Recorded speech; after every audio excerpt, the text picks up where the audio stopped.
Mo'min kishi qanday amallar qilganida farishtalar uning haqqiga duo qiladilar. Kelinglar, mana shu amallarning ba'zilariga to'xtalamiz.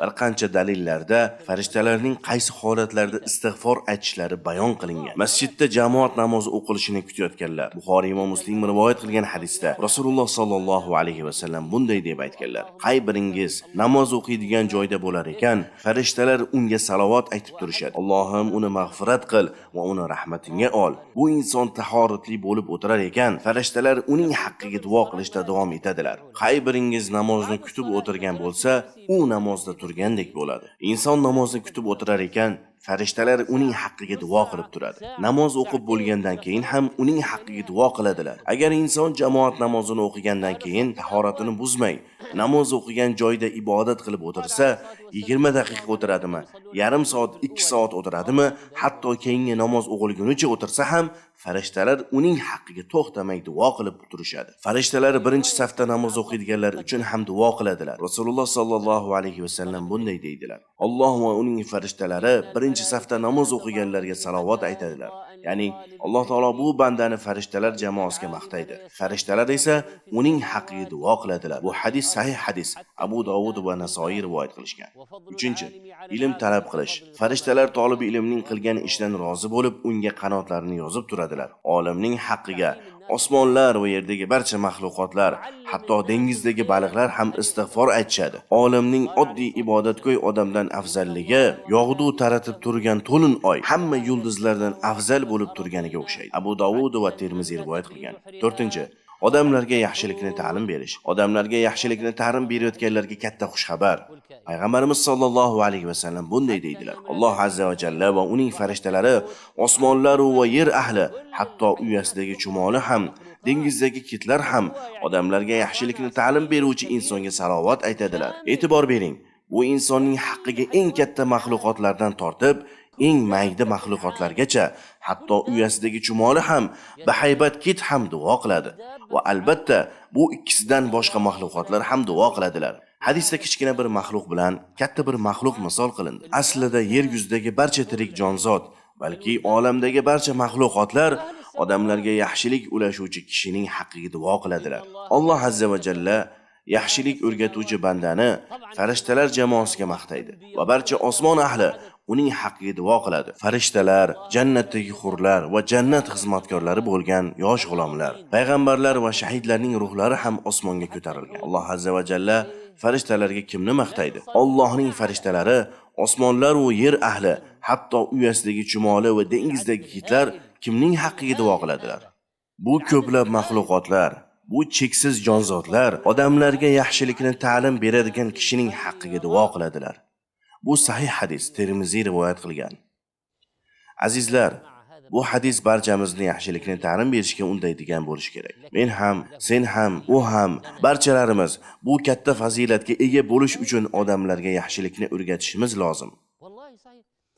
Fotiha surasi o'rgating. Qur'on ma'nolari, qisqa suralarning tafsirini, hadislarni, masalan Navaviyning 40 hadisini va boshqa hadislarni ta'lim berishimiz kerak. Ibodatlarni qanday bajarilishini, halol narsalar nima, harom narsalar nima ekanini, ularni hammasini odamlarga o'rgatishimiz kerak. Musulmon va muslimalarning odob axloqi, payg'ambarimizning siratlari, bu ilmlarni hammasini odamlarga o'rgatish kerak. Agar biz yaxshilikni o'rganishda va keyin uni odamlarga o'rgatishda jiddiy jahd qilganimizda, jamiyatdagi ko'p jaholatlar yo'qolgan bo'lardi. Bid'at, xurofotlar, gunoh ma'siyatlar kamaygan bo'lar edi. Jamiyatdagi bunday yomonliklar o'rniga solih amallar ko'payar va ilm, iymon va hidoyat nuri keng tarqalar edi. Yaxshilik tarqatuvchi insonning martabasi qanchalik buyuk ekanini bir fikr qiling. Alloh taolo va uning farishtalari, osmonlar va yer ahli, hatto uyasidagi chumolilar va hatto dengizdagi kitlar odamlarga yaxshilikni o'rgatadigan kishiga salovat aytadilar. Demak, kim xolis Alloh roziligi uchun odamlarga yaxshilikni o'rgatsa, mana shu inson uchun juda katta mukofot bor.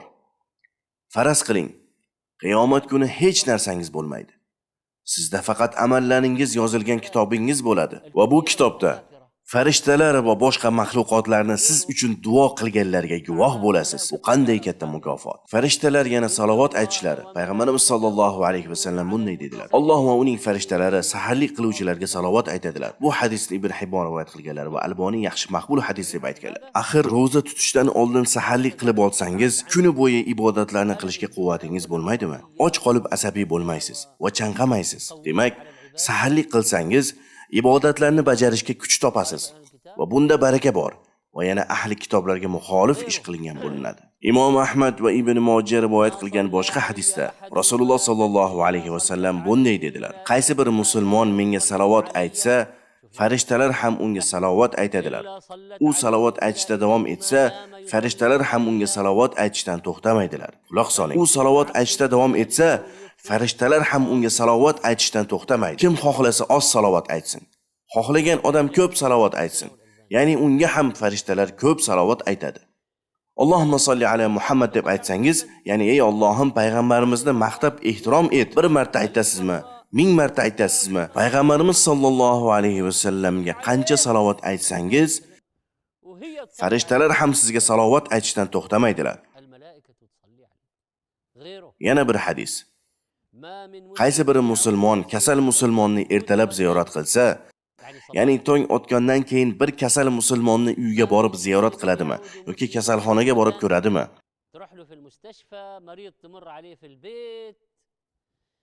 Qaysi bir musulmon kasal musulmonni ertalab ziyorat qilsa, unga 70 ming farishta salovat aytadi. 70 ming farishta. 70 ming farishta kech kirguncha salovat aytib turadi.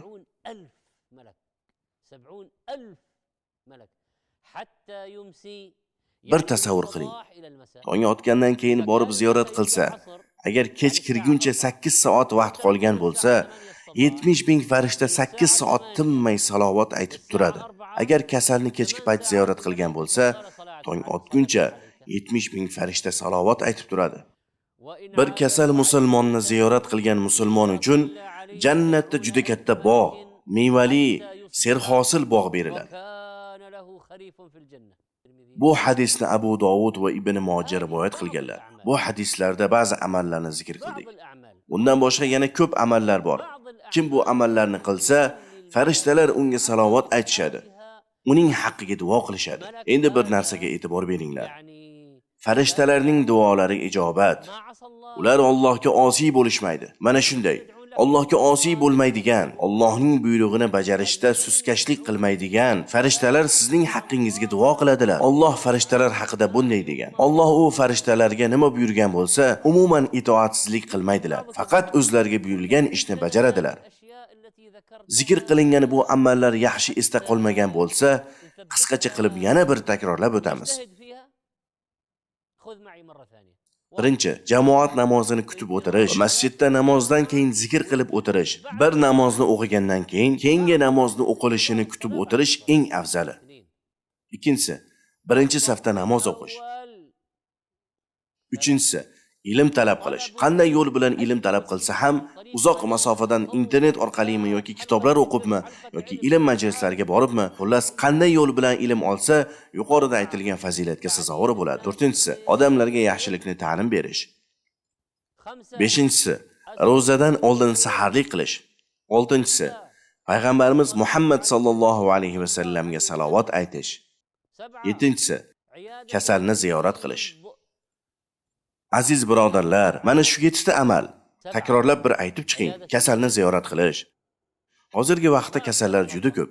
Rasululloh sallallohu alayhi vasallamga salovat aytish, saharlik qilish, odamlarga yaxshilik o'rgatish, ilm talab qilish, birinchi safda namoz o'qish, namozni kutib o'tirish. Mana shu 7 ta amal. Allohim, o'zing rozi bo'lgan va yaxshi ko'rgan amallarga bizlarni muvaffaq qil va amallarimizni seni roziliging uchun xolis bajarishimizni nasib et.